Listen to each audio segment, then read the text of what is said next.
प्रिय छात्रों, हम भरतलाल विश्वकर्मा आपको अंग्रेजी के ट्रांसलेशन को पढ़ाएंगे।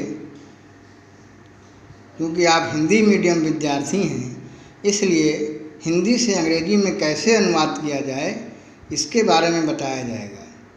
सबसे पहले चैप्टर में रिवीजन के तौर पर यूज ऑफ इज़, एम और आर का प्रयोग कैसे होता है ये बताया जाएगा। प्रिय छात्रों, इज़, एम और आर प्रेजेंट टेंस में प्रयोग होते हैं। इसका अर्थ होता है, एम का हूँ, आर का है। इसका प्रयोग सिंगुलर नंबर सब्जेक्ट के साथ, एम का प्रयोग आई के साथ, आर का प्रयोग बहुवचन के साथ किया जाता है। इस प्रकार से अफर्मेटिव सेंटेंस का रूल बनेगा। देखिए, पहला नियम है singular number subject plus is. इसके साथ में सिंगुलर नंबर सब्जेक्ट के साथ इज का प्रयोग होता है और फिर कंप्लीमेंट लगाया जाता है। कंप्लीमेंट माने होता है पूरक शब्द। जैसे फॉर एग्जाम्पल, सुधा मेरी बहन है। क्या होगा? सुधा सब्जेक्ट, सिंगुलर नंबर सब्जेक्ट है इसलिए इज, और मेरी बहन के लिए माई सिस्टर, ये कंप्लीमेंट है, तो सुधा इज माई सिस्टर। दूसरा वाक्य देखिए, वह एक निर्धन आदमी है। ही सब्जेक्ट हो गया, ही माने वह, सिंगुलर नंबर सब्जेक्ट, उसके साथ इज लगेगा, और ए पुअर मैन, ये आपका कंप्लीमेंट है, तो वाक्य बन जाएगा he is a poor man. दूसरे नियम के अंतर्गत एम का प्रयोग, तो एम हमेशा आई के साथ आता है प्रेजेंट टेंस में, तो subject I plus am plus complement. For example, मैं एक विद्यार्थी हूँ। मैं के लिए आई और आपका एम, फिर कंप्लीमेंट के रूप में a student, I am a student. तीसरे नियम के अंतर्गत प्लूरल नंबर सब्जेक्ट आर और कंप्लीमेंट, तो फॉर एग्जाम्पल, तुम एक अच्छे लड़के हो। तुम, यू, आप और तुम के लिए यू का प्रयोग होता है, और ये बहुवचन है इसलिए आर लगेगा, और अच्छे लड़के के लिए गुड बॉय, तो पूरा वाक्य बनेगा you are a good boy. वे यहाँ हैं, दे आर हियर। इस प्रकार से ये आपके अफर्मेटिव सेंटेंस के 3 नियम हैं, और तीनों आप याद भी कर लेंगे। जब तीनों नियम ये आपको याद हो जाएंगे अफर्मेटिव के, तो नेगेटिव और इंट्रोगेटिव बनाना आसान हो जाएगा। क्योंकि नेगेटिव सेंटेंस में इज, एम और आर के बाद और कंप्लीमेंट से पहले नॉट लगाया जाता है, बस आपका नेगेटिव बन जाता है। देखिए रूल्स, देखिए हम उसको स्टार्ट कर रहे हैं। SNS means singular number subject plus is plus not plus complement, ये पहला नियम। और एग्जाम्पल के तौर पर, मेरा मित्र आज घर पर नहीं है। क्या होगा? मेरा मित्र, माई फ्रेंड इज, और उसके बाद not, at home. My friend is not at home, मेरा मित्र घर पर नहीं है। अगला वाक्य है, वह अमीर आदमी नहीं है। क्या होगा वाक्य? He is not a rich man. He is not a rich man, rich माने होता है अमीर। और दूसरा नियम, आई, सब्जेक्ट आई हो तो एम लगेगा, फिर नॉट लगेगा, और फिर कंप्लीमेंट। और जैसे मैं एक खिलाड़ी नहीं हूँ, क्या होगा? I am not a player, मैं एक खिलाड़ी नहीं हूँ। इसी प्रकार से अगला नियम, तीसरा नियम, तो PNS हमने लिखा है शॉर्टकट में, प्लूरल नंबर सब्जेक्ट, फिर आर, फिर नॉट, फिर कंप्लीमेंट। इस प्रकार से plural number subject plus are plus not plus complement.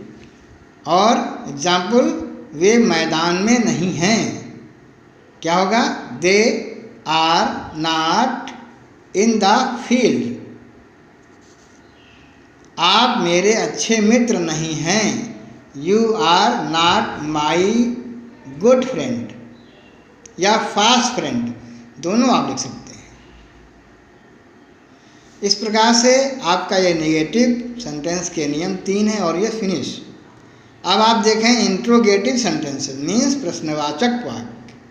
Affirmative sentence means स्वीकारात्मक वाक्य, निगेटिव माने नकारात्मक वाक्य, और इंट्रोगेटिव सेंटेंस माने इंट्रोगेटिव सेंटेंस मीन्स प्रश्नवाचक वाक्य, क्वेश्चंस। तो क्वेश्चन 3 प्रकार शुरू हो सकते हैं।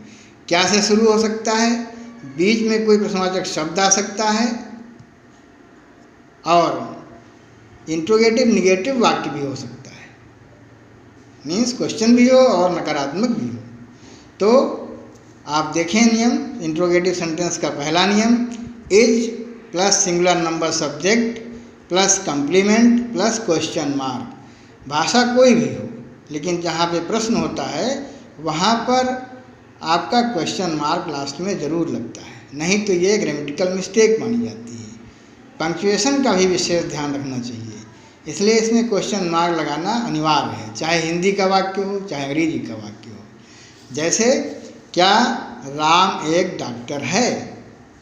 तो क्या पहले आया है, इसलिए आप हेल्पिंग वर्ब इज को पहले कर लीजिए, is Ram A doctor question mark. इसी प्रकार से दूसरा वाक्य, क्या अध्यापक नाराज हैं? Is the teacher angry? Angry माने होता है क्रोधित होना या नाराज होना। अब आप दूसरा नियम देखें, am plus I plus complement plus question mark. For example, क्या मैं सरला का भाई हूँ? Am I Sarla's brother question mark. तीसरा नियम देखिए, are plus plural number subject plus complement plus question mark. क्या वे अंधे हैं? Are they blind? Blind means होता है अंधा। Are they blind? क्या वे अंधे हैं क्वेश्चन मार्क। क्या हम सही हैं? Are we right? ये आपके इंट्रोगेटिव के 3 रूल्स हो गए। और नोट देखें, विशेष, यदि वाक्य के बीच में कोई प्रश्नवाचक शब्द आया हो तो उसकी अंग्रेजी वाक्य में सर्वप्रथम रखकर वाक्य बनाते हैं। जैसे, आपका क्या नाम है? अब देखिए इसमें क्या बीच में आ गया। अन्य पहले जो वाक्य आपने पढ़े हैं उसमें क्या सर्वप्रथम वाक्य क्या आया, और उसके लिए आपने इज एम आर पहले लगा दिया। आप बीच में क्या हो गया, इसलिए इसकी अंग्रेजी क्या की अंग्रेजी होती है? वाट। इसको सर्वप्रथम रखेंगे, इसके बाद वाक्य कंप्लीट करेंगे। What is your name? आपका क्या नाम है? What is your name. दूसरा, यदि वाक्य प्रश्नवाचक नकारात्मक अर्थात इंट्रोगेटिव निगेटिव हो तो सब्जेक्ट के बाद नॉट और लगाया जाता है, नॉट को बढ़ा देते हैं। जैसे, क्या आज ठंड नहीं है? अब इसमें क्या भी लगा है और नहीं भी लगा है, इसलिए ये इंट्रोगेटिव निगेटिव सेंटेंस है, प्रश्नवाचक नकारात्मक वाक्य। तो इसका अनुवाद बनेगा, is it not cold today? क्या आज ठंड नहीं है? इसमें इट का प्रयोग किया गया, यहाँ पे इट का कोई अर्थ नहीं है, लेकिन जब किसी वाक्य में कोई सब्जेक्ट ना आया हो तो वहाँ पे इट या देयर का प्रयोग किया जाता है, तो इसमें इट का प्रयोग किया गया है। मौसम संबंधी वाक्य, समय संबंधी वाक्य, ऋतु संबंधी वाक्य में इट का प्रयोग करते हैं, इसलिए इट लगाया गया। Is it not cold today? क्या आज ठंड नहीं है? प्रिय विद्यार्थियों, बस इतना ही।